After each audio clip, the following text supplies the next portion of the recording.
টানা তাপপ্রবাহ, খরা ও অনাবৃষ্টির কারণে এবছর যশোর সহ দেশের দক্ষিণের জেলাগুলোতে আমের ফলন বিপর্যয় হয়েছে। এই কারণে ভরা মৌসুমেও আমের আকাল দেখা দিয়েছে যশোরের পাইকার ও খুচরা বাজারে। যশোর থেকে আকরামুজ্জামানের রিপোর্ট। এখন জন্ম সনদ দিয়ে খোলো বিকাশ স্টুডেন্ট অ্যাকাউন্ট। নিজের বিকাশ নিজে কর। যশোর শহরের পুরাতন বাস টার্মিনাল সংলগ্ন মনিহার মোড়ের ফলপট্টিতে দক্ষিণের সর্ববৃহৎ আমের মোকাম। প্রতি বছর জ্যৈষ্ঠ মাসের পরপরই এই মোকামে আম, লিচু সহ বিভিন্ন দেশীয় ফলের বেচাকেনা বাড়ে। এবছর মধুমাস পার হতে চললেও এখনো জমে ওঠেনি ফলের এ মোকামটি।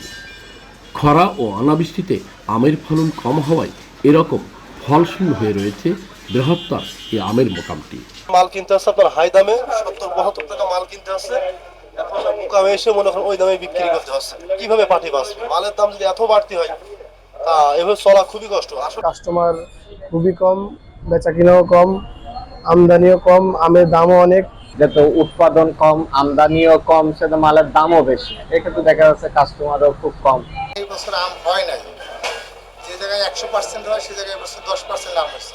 পাশাপাশি দাম বেশি হয়, ক্রেতারাও আম কেনা থেকে বিরত থাকছেন।